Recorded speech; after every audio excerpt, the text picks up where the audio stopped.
میں نے اپنے مصطفیٰ کو خبیر بنا کے بھیجا ہے. ہائے ہائے ہائے. ان اللہ علیم خبیر. اللہ نے کہا میں خبیر ہوں. اللہ نے کیا کہا؟ میں خبیر ہوں. جب مصطفیٰ کی باری آتی ہے وہ کہتا ہے ساری خلق مجھے خبیر کہتی ہے، مجھ سے پوچھو میں کسے خبیر کہتا ہوں. ہائے ہائے. ارے ساری خلق مجھے خبیر کہتی ہے کہ میں خلق کی خبر رکھتا ہوں. خلق میں کوئی ایسا ہے جو میری خبر رکھتا ہے؟ ساری خلق میری خبر رکھتی ہے اور میں خلق کی خبر رکھتا ہوں. میں خلق کی خبر رکھوں تو میں خبیر ہوں. مصطفیٰ خدا کی خبر رکھے تو مصطفیٰ خبیر ہے. نعرہ تکبیر، نعرہ رسالت، نعرہ رسالت، نعرہ حیدری، نعرہ حیدری. ساری خلق اس کے در پہ جمع ہوئی. اس نے کہا ساری خلق جب میرے در پہ آ جاتی ہے تو پھر میں کہتا ہوں اب محمد کے در پہ چلے جاؤ، اب میرے حبیب کے در پہ چلے جاؤ. جسے میرے مصطفیٰ کے در سے غرض نہیں دفع ہو جائے وہ یہودی ہو سکتا ہے، مسلمان نہیں ہو سکتا.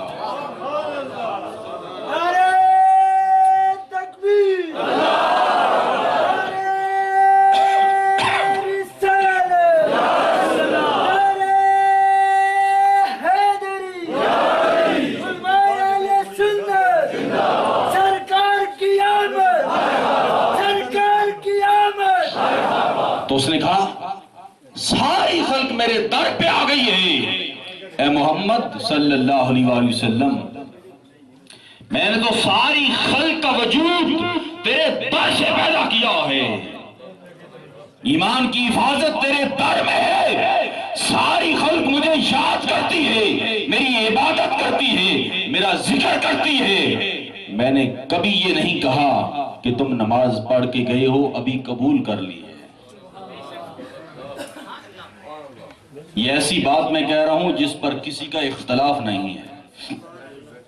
ایسی بات کہہ رہا ہوں جس پر کسی کا کوئی اختلاف. ہم نے اختلاف کرنا ہی نہیں ہے.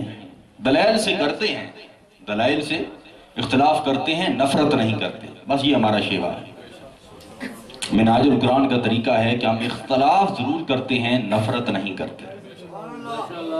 ہم تو یہودی ہو، عیسائی ہو، غیر مسلموں سے بھی کہتے ہیں میلاد کی محفل میں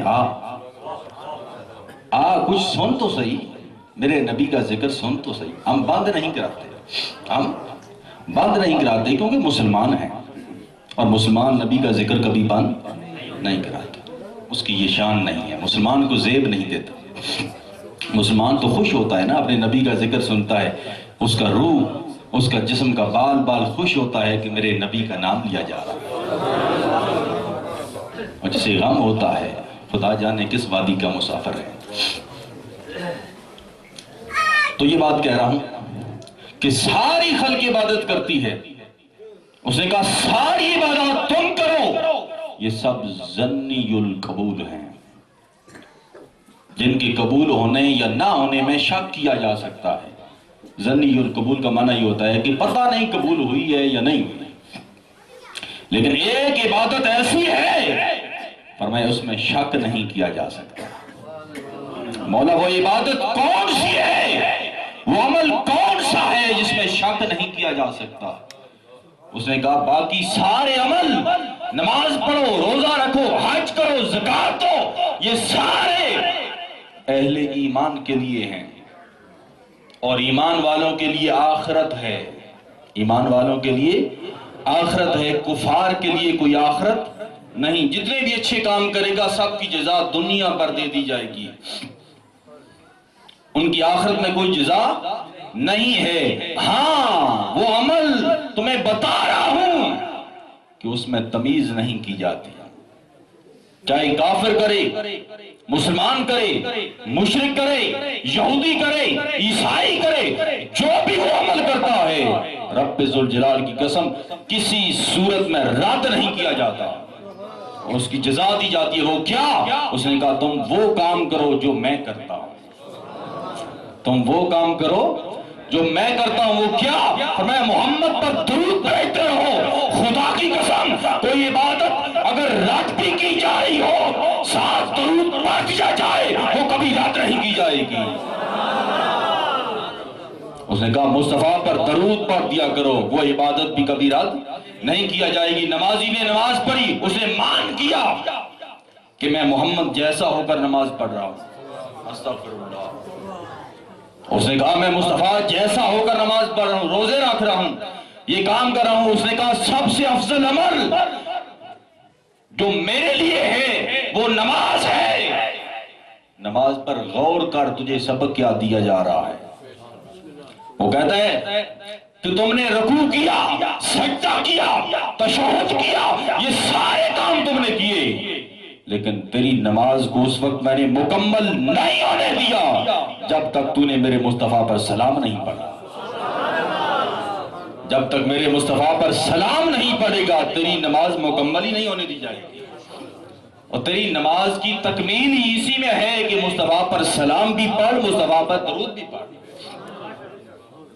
تو جب نماز مکمل نہیں ہوتی بغیر مصطفیٰ کے سلام پڑھے اور درود پڑھے تو باقی عبادات کیسے مکمل ہو سکتی؟ رسول پاک کا ذکر کیے بغیر، بہرحال ایک طویل ٹاپک ہے۔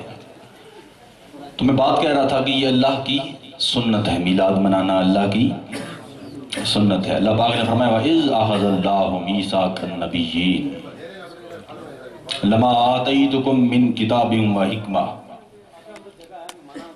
محبوب کو کفار نے تنگ کیا، تانے دیے، مخالفت کی، تلواریں نکال کے باہر آ گئی۔ رب ذوالجلال کی محبت پر قربان جائیں۔ اس نے دیکھا محبوب پریشان ہو رہا ہے، محبوب کا دھیان کفار کی طرف ہو رہا ہے کہ کفار تانے دے رہے ہیں اور دشمنی میں اس حد تک آگے بڑھ گئے ہیں کہ تلواریں اٹھا کے باہر آ گئی ہیں۔ اس نے کہا مصطفیٰ تو ان کی طرف نہ دیکھ، دیکھ میں کس طرح تجھے محبت کرتا ہوں۔ محبوب ان کی وجہ سے پریشان نہ ہو، میری وجہ سے خوش ہو۔ فَإِنَّكَ بِأَعْيُنِنَا۔ اے محبوب تو ہر وقت میری آنکھوں میں رہتا ہے۔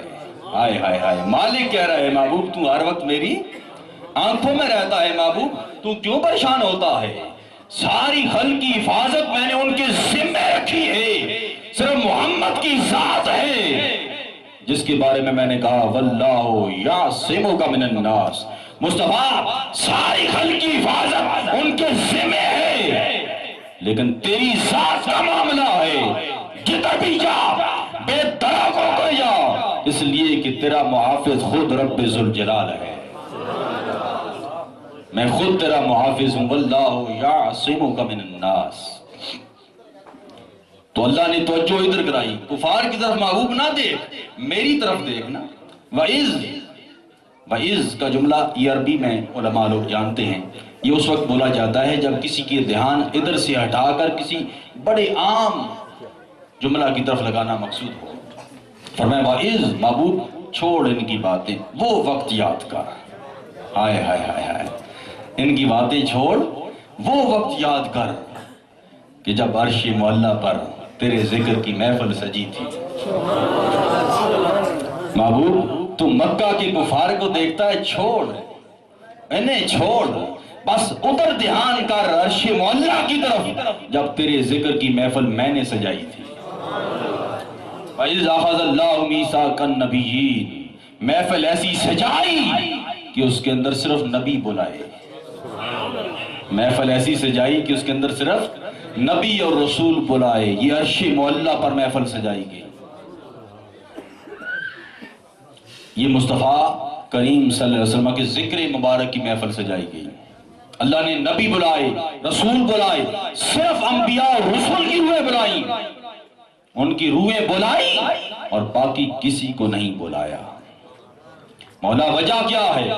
جب اپنی باری آتی ہے تو سب کو بلاتا ہے، اپنی باری آتی ہے تو سب سے کہتا ہے محبوب قل هو اللہ احد، ہر کسی سے کہہ دے وہ اللہ ایک ہے۔ جب مصطفیٰ کی باری آتی ہے تو کہتا ہے نہیں محبوب ایسے نہیں کہتا، نہ ان سے کہو ان کنتم تحبون اللہ، نمازیں پڑھنے والوں سے کہے، ہر کسی سے نہیں، نمازیں پڑھنے والے سے کہے۔ روزے رکھنے والے سے کہے، یہ مجھے ماننے والے ان سے کہے، ہر کسی سے نہیں، صرف ان سے کہے جو مجھے ماننے والے ہیں۔ کیا کہوں؟ فرمایا ان سے کہہ دیا اگر اللہ سے محبت کرنا چاہتے ہو فاتبعونی، تو محمد کا در کھلا ہے، ادھر چلے جاؤ۔ اس نے کہا میری بات ہو تو ساری